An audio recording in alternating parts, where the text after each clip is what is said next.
مسلمان کا یہ عقیدہ ہے کہ ہمارا خالق اللہ ہے، ہمارا مالک اللہ، ہمارا رازق اللہ۔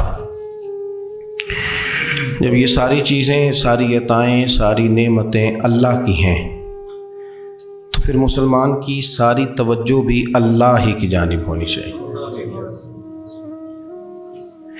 اسے کوشش کرنی چاہیے کہ وہ ہر معاملے میں، ہر مسئلے میں، ہر پریشانی میں اپنی توجہ اپنے رب کریم کی جانب مبذول رکھے۔ انسان جب اپنے علم پر بھروسہ کرنے لگتا ہے، یا اپنی عقل پر بھروسہ کرنے لگتا ہے، یا اپنے تعلقات پر بھروسہ کرنے لگتا ہے، یا اپنی دولت پر، مال پر، صحت پر، تو ایک بہت بڑے دھوکے کا شکار ہو جاتا ہے۔ اور انسان جب انسانوں پر بھروسہ کرنے لگتا ہے تو پھر اللہ تعالیٰ اسے بعض اوقات انسانوں کے سپرد کر دیتا ہے، انسانوں کے سپرد۔ اور بہت سارے ایسے لوگ بھی ہوتے ہیں جو رب کریم کو بھولتے ہیں اور وہ اپنی ساری توجہ انسانوں کی طرف، دنیا کی طرف، دنیا داروں کی طرف کر لیتے ہیں، تو اللہ تعالیٰ فرماتا ہے پھر میں انہیں یہ سزا دیتا ہوں کہ وہ مجھے بھولنے نکلے تھے تو میں نے انہیں ان کا اپنا آپ بھی بھلا دیا، اپنا آپ بھی۔ سورہ حشر کو دیکھیے گا، فرمایا وَلَا تَكُونُوا كَالَّذِينَ نَسُوا اللَّهَ فَأَنسَاهُمْ أَنفُسَهُمْ۔ ان لوگوں کی طرح نہ ہو جانا جنہوں نے اللہ کو بھلا دیا تو اللہ نے پھر انہیں ان کا اپنا آپ بھی بھلا دیا، انہیں اپنی بھی ہوش نہیں رہی، وہ ایسے مسائل میں گھر گئے، وہ ایسی آزمائشوں میں الجھ گئے، وہ ایسی دنیا داری کے اندر الجھے کہ انہیں اپنا بھی پتہ نہ چلا۔ اب تو ڈھونڈتا پھرتا ہوں اے اقبال اپنے ہی آپ کو، اب تو ڈھونڈتا پھرتا ہوں اے اقبال اپنے آپ کو، آپ ہی گویا مسافر، آپ ہی منزل ہوں میں۔ جب انسان خدا فراموش ہوتا ہے تو خود فراموش ہو جاتا ہے۔ ہمارا بڑے زمانے سے تقیہ ہے، کبھی امریکہ پر، کبھی یورپ پر، کبھی برطانیہ پر، کبھی مالداروں پر، کبھی اسلحے والوں پر۔ اس کا نقصان یہ ہوا کہ اپنا کوئی وجود نہیں رہا، اپنا کوئی نظریہ نہیں رہا، اپنی کوئی سوچ نہیں رہی۔ ایسے محسوس ہوتا ہے کہ کوئی منشور نہیں، کوئی دستور نہیں، لگام منہ میں ہے اور اس کا سرا کسی کے ہاتھ میں ہے، وہ جدھر چاہتا ہے ہمیں گھما لیتا ہے۔ اللہ فرماتے ہیں یوں نہ ہو جانا کہ تم رب کو بھلا دو اور پھر تمہیں اپنا آپ بھی بھول جائے۔ اولئک ھم الفاسقون، فرمایا یہ وہ لوگ ہیں جو نافرمان ہیں اللہ کے، یہ نافرمان ہے۔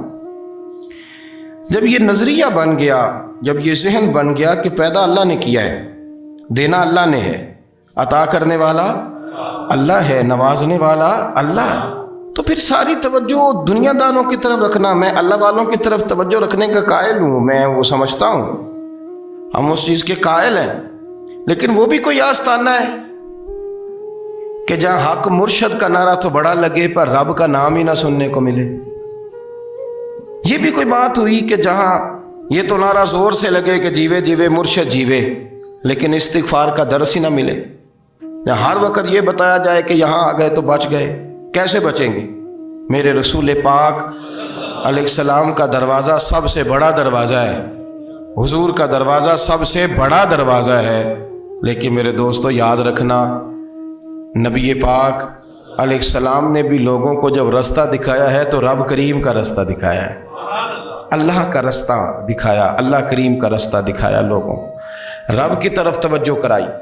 میرے رسول کریم سید عالم صلی اللہ تعالیٰ علیہ وسلم نے لوگوں کی اللہ کی جانب توجہ کرائی اور لوگوں سے یہ کہا کہ وہ اپنے رب کریم کی جانب اپنا ذہن رکھیں، اپنی توجہ اپنے اللہ کی جانب مبذول کریں۔ میری بات کو اچھے طریقے سے سمجھیے گا، علم اللہ تبارک و تعالیٰ عطا کرتا ہے تو اسے اللہ کی عطا ہی سمجھنا چاہیے۔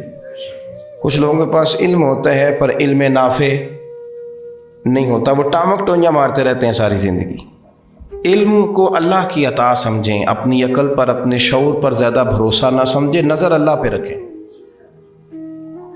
حضرت مولا علی شیر خدا کرم اللہ تعالی وجہہ الکریم سے کسی نے پوچھا تھا بڑا عالم کون ہوتا ہے؟ ہمارے ہاں تو اب وہ والے عالم پائے جاتے ہیں نا، اللہ ماشاءاللہ، جو ممبر پہ بیٹھتے ہیں تو دعوے ہی دعوے، ممبر پہ بیٹھتے ہیں تو دعوے ہی دعوے، اس طرح کے عالم ہمارے ہاں پائے جاتے ہیں۔ وہ ہر بات میں دعویٰ کرتے ہیں، میں یہ کر دوں گا، میں وہ کر دوں گا۔ یہ مزاج علماء کا نہیں۔ حضرت علی المرتضیٰ سے کسی نے پوچھا بڑا عالم کون ہوتا ہے؟ فرمایا بڑا عالم وہ ہوتا ہے کہ جسے مسئلے کا پتہ نہ ہو تو وہ کہہ دے مجھے نہیں پتہ، میں پتہ کر کے بتاؤں گا، غلط بات بیان نہ کرے۔ امام مالک سے کسی نے کوئی مسئلہ پوچھا تو آپ فرمانے لگے مجھے اس سوال کا جواب نہیں آتا۔ ہمارے بزرگ سمجھاتے کیا ہے؟ وہ کہنے لگا آپ اتنے بڑے امام ہیں تو اس سوال کا جواب نہیں آتا۔ آپ فرمانے لگے اگر مجھے ہر سوال کا جواب آتا پھر تو میں خدا ہوتا، مجھے ہر سوال کا جواب نہیں آتا، مجھے تو اتنا آتا ہے جتنا میرے رب نے مجھے عطا کر دیا۔ اپنی نظر اللہ پہ رکھیں، نکل آئیں اس معمے سے باہر کہ میں کوئی بلا ہوں، مجھے بڑا پتہ ہے، میرے پاس 6 ڈگریاں ہیں، مجھے 10 جگہ پہ تدریس کا شغف حاصل ہے، اس سے نکلیں باہر۔ قرآن مجید دیکھیے گا، اللہ تعالیٰ نے ارادہ قدرت فرمایا کہ میں حضرت آدم کو بناؤں گا، پھر بنانے کے بعد فرمایا فرشتوں سجدہ کرو آدم کو، سب نے سجدہ کیا الا ابلیس ابا واستکبر وکان من الکافرین، سب نے سجدہ کیا سوائے ابلیس کے، اس نے انکار بھی کیا، تکبر بھی کیا اور کافروں میں سے ہو گیا۔ تو یہ جب اللہ تعالیٰ نے سجدہ کرایا تو کیسے کرایا؟ اللہ تبارک و تعالیٰ نے نا حضرت آدم کو علم سکھایا خود، وعلم آدم الاسماء کلہا، خود اللہ فرماتے ہیں کہ میں نے جناب آدم علیہ السلام کو تمام اشیاء کے نام سکھائے، سب اشیاء کے نام سکھائے۔ تو وہ چیزیں پھر میں نے نا، اللہ فرماتے ہیں میں نے فرشتوں پہ پیش کی، میں نے کہا کہ بتاؤ ان کے نام کیا ہے، تو فرشتوں نے جو جواب دیا ہے وہ سمجھنے والا ہے۔ اللہ نے چونکہ خود علم سکھایا تھا حضرت آدم کو، جناب آدم سکھایا تھا، لیکن فرشتوں کو نہیں سکھایا تھا۔ تو اللہ کریم نے فرمایا فرشتوں اب یہ بتاؤ ان چیزوں کے نام کیا ہیں؟ تو فرشتے کیا کہتے ہیں؟ فرشتے عرض کرتے ہیں قالوا سبحانک لا علم لنا۔ آپ کبھی یقین کریں اس چیز کی لذت لیں تو مزہ آ جائے۔ کہا قالوا سبحانک، کہنے لگے تو پاک ہے، قالوا سبحانک، کہنے لگے تو بھئی آدم علیہ السلام کو نام سکھا لیے، پھر فرشتوں کے سامنے وہ چیزیں پیش کر کے کہا ان چیزوں کے نام بتاؤ، تو فرشتے کیا کہتے ہیں؟ کہتے ہیں قالوا سبحانک، تو پاک ہے، لا علم لنا، ہمارے پاس کوئی علم نہیں، الا ما علمتنا، ہمیں تو اتنا پتہ ہے جتنا تو نے ہمیں سکھا دیا، ہمیں تو اتنا پتہ ہے جتنا تو نے ہمیں، لا علم لنا، ہمارے پاس کوئی علم نہیں ہے، اتنا ہی پتہ ہے جتنا تو نے ہمیں سکھا دیا ہے، اس سے زیادہ ہمارے پاس علم، اور یہ کیوں تو نے ہمیں جتنا سکھایا اتنا پتہ ہے۔ فرشتے یہ نہیں کہتے یا اللہ تو زیادہ سکھا، آدم کو دیا تو ہمیں بھی دے، یہ نہیں فرمایا، فرمایا انک انت العلیم الحکیم، اے اللہ تو علم والا بھی ہے اور حکمت والا بھی ہے، تجھے پتہ ہے کس کو کتنا دینا ہے، جتنا تو نے مناسب سمجھا جناب آدم کو دیا، اور جتنا تو نے بہتر سمجھا وہ تو نے ہمیں عطا فرمایا۔ تو اگر آپ کے پاس علم ہے، کہیں نالج ہے، اس کو اللہ کی عطا سمجھیں۔ ہمارے ہاں بہت سارے لوگ بن کے بیٹھ جاتے ہیں، میں اکثر کہتا ہوں کہ پھر وہ دعوے کرتے ہیں میرے علاقے والے جاہل ہیں، میرے شہر والے جاہل ہیں، میرے خاندان والے پڑھے نہیں، یہ آپ کا دعویٰ ہے، یہ آپ کو خراب کر دے گا۔ ہم نے بہت سارے ایسے لوگ دیکھے جو بہت بڑے عالم تھے، لیکن اللہ جب لینے پہ آیا تو عقل ہی لے گیا، شعور ہی چلا گیا، حافظے ختم ہو گئے۔ آپ دیکھتے ہیں بڑھاپے میں کچھ لوگ ایسے ہوتے ہیں کہ جن کو یہ بھی یاد نہیں رہتا کہ میرا نام کیا ہے، میں کہاں ہوں، مجھے کدھر جانا ہے۔ تو اس وقت سے اللہ کی پناہ مانگیں اور اپنی نظر اپنے رب کریم کی جانب رکھیں، اللہ کی جانب اپنی نظر کو مبذول رکھیں۔ دوسری بات، علم کے بعد ایک چیز آتی ہے جس کا نام ہے ہدایت، جس کا نام ہے تقوی، جس کا نام ہے پرہیزگاری، جس کا نام ہے عمل، عبادت، ریاضت۔ یہ بھی اسی وقت ہی نصیب ہوتی ہے جب میرا رب کریم نصیب فرما دیتا ہے۔ ہم نے نا نیکی کا اپنا اپنا سٹیٹس بنا لیا ہے، اپنا اپنا معیار بنا لیا ہے۔ کچھ لوگ کہتے ہیں کہ جناب مسجد میں سیمنٹ کا توڑا دینے سے بہتر ہے کسی غریب کو آٹے کا تھیلا دے دو۔ اب اس نے اپنا مزاج بنا لیا نا نیکی کا، اس نے اپنا سٹیٹس بنا لیا۔ میرا یہ سوال ہے کہ نبی پاک صلی اللہ تعالیٰ علیہ وسلم جب مدینہ شریف آئے تھے تو حضور نے سب سے پہلے غریبوں میں آٹا تقسیم کیا تھا کہ سب سے پہلے مسجد بنائی تھی؟ کیا عجیب لوگوں کا رنگ ہے، اپنی مرضی کی ہدایت، اپنی مرضی کا تقوی، اپنی مرضی کا معیار۔ مسجد کوئی بڑا چھوٹا خطیب بھی میری طرح کا ہو نا تو وہ مسجد میں بیٹھ کے جب نبی پاک کی بات کرتا ہے تو کہتا ہے میرے رسول پاک غریبوں کا سہارا بن کے آئے۔ وہ غریبوں کی بات کرتا ہے، مسکینوں کی، لاچاروں کی، کمزوروں کی بات۔ تو مسجد ہی تو وہ ادارہ ہے جہاں سے غریبوں کی بات ہو رہی۔ تو اب لوگوں نے غریب کو اور مسجد کو لڑانا شروع کر دیا، اس کو لڑاؤ کہ مسجد میں پیسے دینے سے بہتر ہے آپ غریب کو آٹے کا تھیلا دے دیں۔ آپ یہ کیوں نہیں کہتے کہ مسجد میں بھی آپ توڑا دیں ایک سیمنٹ کا اور ساتھ غریب کو بھی خدمت کریں؟ یہ کیوں نہیں تقویٰ؟ اپنی اپنی مرضی کا مزاج، اپنی اپنی۔ کچھ لوگ کہتے ہیں چھوڑو جی، ساری زندگی انسان نماز پڑھتا رہے اور پھر گالیاں بھی دیتا رہے، بندہ داڑھی بھی رکھ لے اور جھوٹ بولنا بھی نہ چھوڑے، تو یہ آپ نے اپنے پاس سے تقوی کا معیار بنایا ہے۔ گالی دینے کا گناہ ہے اور داڑھی رکھنے کا ثواب ہے۔ تو اگر آپ داڑھی رکھے ہوئے ہیں اور آپ کوئی غلطی کر رہے ہیں تو اس سے آپ کی داڑھی کا ثواب ختم، اللہ کرے آپ کو سمجھ آئے میری بات۔ آپ کوئی غلطی کر رہے ہیں، داڑھی کا ثواب اس سے ختم، وہ اپنی جگہ پہ قائم ہے چیز۔ اپنی مرضی کا کیوں تقوی کا معیار بناتے ہیں؟ تقوی کا مزاج اپنی مرضی کا نہ بناؤ، اللہ کی بارگاہ سے دعا مانگو کہ یا اللہ ہمیں ہدایت کا نور عطا فرما، اللہ تو ہمیں رستہ دکھا، تو بتا کہ ہدایت کیا ہے۔ تو رب فرماتا ہے اللہ ولی الذین آمنوا، اللہ مومنوں کا مددگار ہے، یخرجہم من الظلمات الی النور، وہ انہیں اندھیروں سے نکالتا ہے اور نور کی طرف روشنی عطا فرماتا ہے۔ اندھیروں سے نور کی طرف اللہ لاتا ہے۔ اللہ ولی، اللہ مومنوں کا ولی ہے، وہ انہیں اندھیروں سے نور کی طرف نکالتا ہے۔ ہدایت ہمیشہ اللہ کی طرف سے سمجھے۔ جب وہ نماز کی توفیق دیتا ہے تو اپنے فضل سے دیتا ہے، جب وہ ذکر کی توفیق دیتا ہے تو اپنے فضل سے۔ ہم سمجھتے ہو جی فلانا نہیں پڑھ رہا بڑا بیوقوف ہے، فلانا نہیں پڑھ رہا، تو تم کیا اپنی عقل کے زور پہ پڑھ رہا ہے؟ میں جی اللہ کے فضل سے 2 سپارے پڑھتا ہوں، تو کس پہ احسان کرتے تو 2 سپارے پڑھ کے رویا کر، کہا کر مالک تو بڑا قریب نہیں۔ بڑے لوگ ہیں جن کو پورا قرآن حفظ ہے پر انہیں پڑھنے کی توفیق نہیں، تو انہیں فضل کیا اور مجھے توفیق دے دی ہے پڑھنے۔ رویا کر، پڑھ کے رویا کر، راتی ساری کر کر زاری، وہ نیند اکھاں تھی توندے تے فجرے اوہی گناہگار کہاون سب تو نیوے ہوندے۔ مہربانی کریں، ڈریں، نیکی کریں تو پھر ڈریں، پھر احساس پیدا کریں، پھر اپنے اندر وہ کمزوری لائیں کہ توبہ توبہ مجھے تو پتہ ہی نہیں، تو جانتا ہی نہیں۔ حضرت سیدنا امام اعظم ابو حنیفہ رحمۃ اللہ تعالیٰ علیہ کے ساتھ ایک شخص کہتا میں نے نماز پڑھی تو عشاء کی نماز تھی۔ یہ جو لوگ بڑے ہوتے ہیں نا،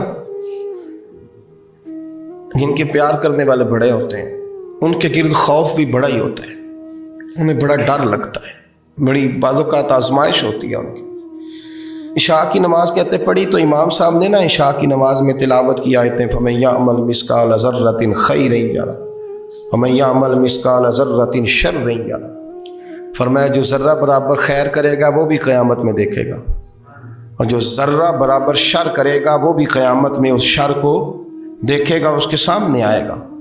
تو وہ شخص کہتا ہے کہ سارے لوگ نماز پڑھ کے چلے گئے تو امام صاحب رحمۃ اللہ علیہ نے اپنی داڑھی پکڑی، رو رہے ہیں، کہتے ہیں وہ ذرہ برابر نیکی کا بدلہ دینے والے، وہ ذرہ برابر شر پہ سزا دینے والے میری سفید داڑھی کو دیکھ، مالک میرے ذرے ذرے سامنے نہ لانا، لوگ تو میری بڑی قدر کرتے ہیں دنیا، میں تو بڑا پہچانا جاتا ہوں، لوگ تو میری راہوں میں پھول لیے کھڑے ہوتے ہیں، مجھے بڑا نوازتے ہیں، قیامت میں رسوا نہ کر دینا، میرے لیے مشکل ہو جائے۔ وہ کہتے ہیں میں نے امام صاحب کا درد دیکھا، مجھے کوئی کام تھا تو میں چلا گیا، میں نے کہا کہ وہ اس وقت اللہ کے حضور حاضر ہیں تو میں دوبارہ آؤں گا۔ کہتے ہیں میں تہجد کا وقت آیا تو امام صاحب وہیں بیٹھے تھے اور ان کی داڑھی آنسوؤں سے بھری ہوئی تھی اور زور سے داڑھی پکڑی ہوئی، کہنے لگے مالک رسوا نہ کر دے، قیامت میں رسوا نہ کر دیں۔ یار جو ہدایت یافتہ لوگ تھے وہ تو ڈرے ہوئے تھے، وہ تو سہمے ہوئے تھے، وہ تو کہتے تھے یہ اس کا فضل نہیں اس نے بلا لیا، یہ اس کا کرم نہیں۔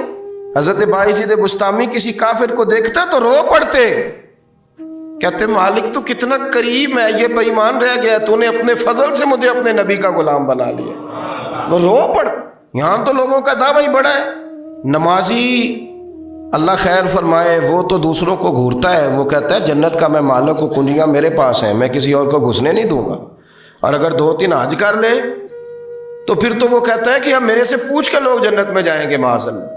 اور اگر وہ 2 4 5 7 دفعہ کوئی نفل پڑھ لے تو پھر وہ کہتا ہے چھوڑیں جی سارے لوگ بے عمل ہیں، میں اکیلا نیک ہوں۔ نہ ایسا کریں، اپنی توجہ اپنے رب پہ رکھیں، اپنی توجہ اپنے معین الملت والدین، عطائے رسول، ہند الولی، غریب نواز، خواجہ معین الدین چشتی، حضرت خواجہ اجمیر، شاہ اجمیر، شاہ اجمیر، والی ہندوستان۔ آخری عمر میں نا سارا دن روتے گزر جاتا، ساری رات روتے گزر جاتے، ذرا سی کوئی بات کرتا تو رو پڑتے، آنکھیں آنسوں سے بھری رہتی۔ اور کئی دفعہ آپ نے بھی پریشان ہو جاتے ہیں نا کہ یار تو ایک بات کی جان ہی نہیں چھوڑ رہا۔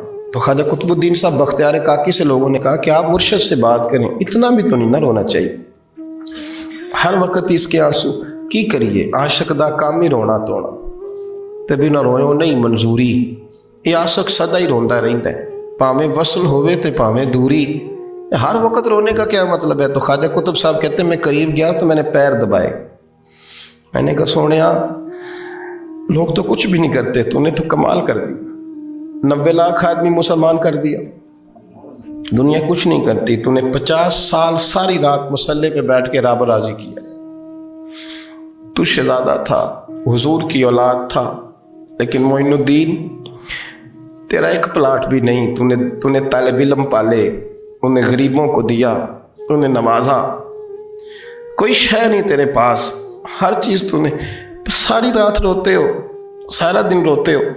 تو خواجہ قطب الدین صاحب کہتے ہیں میں نے جب عرض کیا تو خواجہ صاحب مجھے گلے لگا لی، چیخ مار کے روئے، کہنے لگے قطب الدین پتر داڑھی سفید ہو گئی، جانے کا وقت آ گیا، جو تو نے نیکیاں گنوائی ہیں وہ ہیں صحیح میرے پاس، پر یار کی بارگاہ میں پیش کرنے کے قابل ایک بھی نہیں، ایک بھی نہیں۔ تو بارگاہ تو دیکھ کتنی بڑی ہے، رسول کریم کی بارگاہ میں پیش کرنے کے قابل ان میں سے ایک بھی نہیں، تو آستانہ دیکھ کتنا بڑا ہے، کیا پیش کروں گا، کیا عرض کروں گا حضور کی بارگاہ میں، کس طرح؟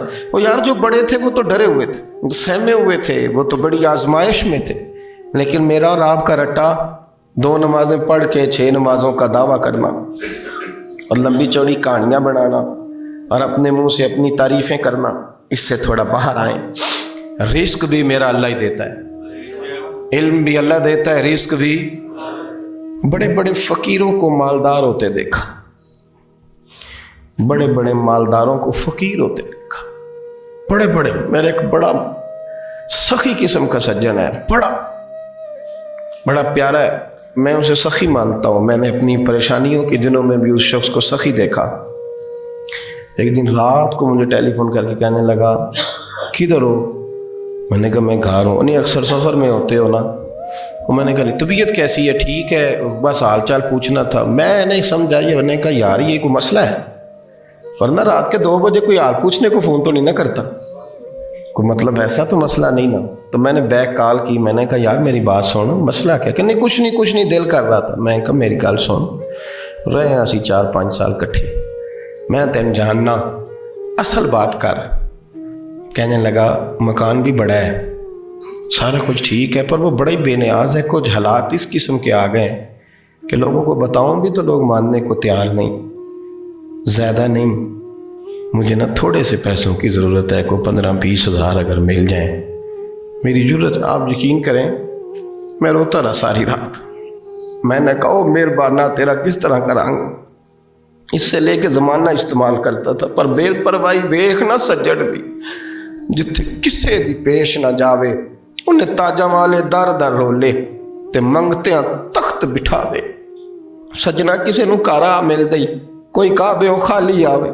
واللہ خیر الرازقین، وہ کہتے تو دائیں بائیں نہ جا، رزق تو تجھے میں دوں گا، میں ہوں بہتر رزق دینے والا۔ بڑے بڑے بادشاہ، بڑے بڑے شہنشاہ، بڑے بڑے لوگ، ہاتھوں میں کاسے، فقیریاں۔ ام ربیعہ کہا کرتی تھیں، بڑی نیک اور صالح خاتون تھیں، وہ کہتی ہیں کہ میں نا بڑے امیر آدمی کی بیوی تھی، اپنے شوہر کے ساتھ چھت پہ بیٹھی تھی تو نیچے فقیر مانگنے والا آیا، اس نے بڑے درد سے صدا کی تو میں نے اپنے شوہر سے کہا کچھ دے دے، کہا دفع کر، ان لوگوں نے دھندا بنایا ہوا ہے۔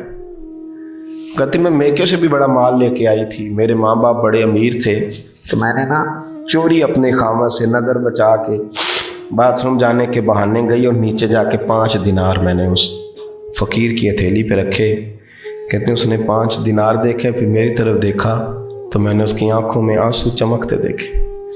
کہنے لگے بی بی رب تیرا بھلا کرے، میں 3 دنوں کا بھوکا ہوں۔ کہ وہ چلا گیا، میں گھر آ گئی، میں باہر آئی تو میرا شوہر کہنے لگا تو اتنی اب اتنی تو تیز ہو گئی ہے اور تو اتنی خود مختار ہو گیا، میرے بغیر پوچھے مال خرچ کرے گی، جا تجھے 3 طلاقیں۔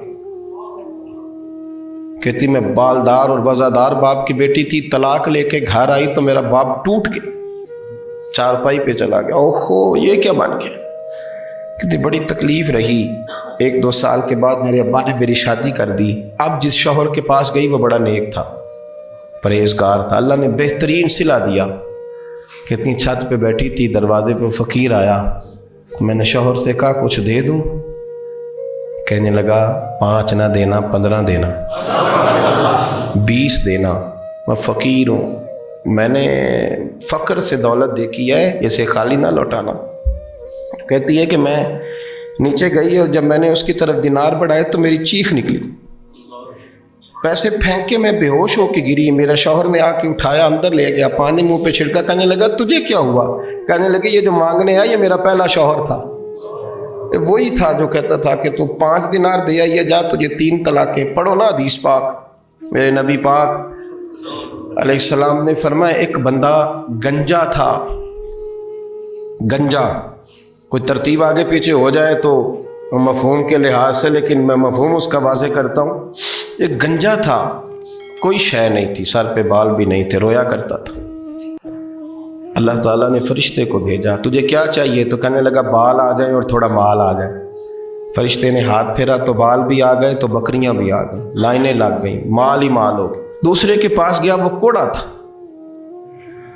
اس کو جا کے کہا کیا چاہیے؟ کہنے لگا شفا ہو جائے اور کچھ اللہ تعالیٰ آسانی کر دے۔ شفا بھی ہو گئی، گائیں بھی دے دی، بھینسیں بھی دے دی، مال ہی مال ہو۔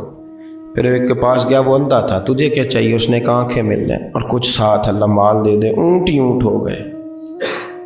جب بڑا نواز دیا تو پھر مالک نے امتحان لینے کا ارادہ کیا، یاری تیری سونا ہے پر آزمائشاں بھی تیریاں اگ، آزمائشاں تیریاں، صحیح کہہ رہا ہوں، آزمائشاں تیریاں، یاری تیری سونا ہے پر آزمائشاں تیریاں، اے سونا پرکھیا جامدائی پہلو نہ لگاں دے لگ۔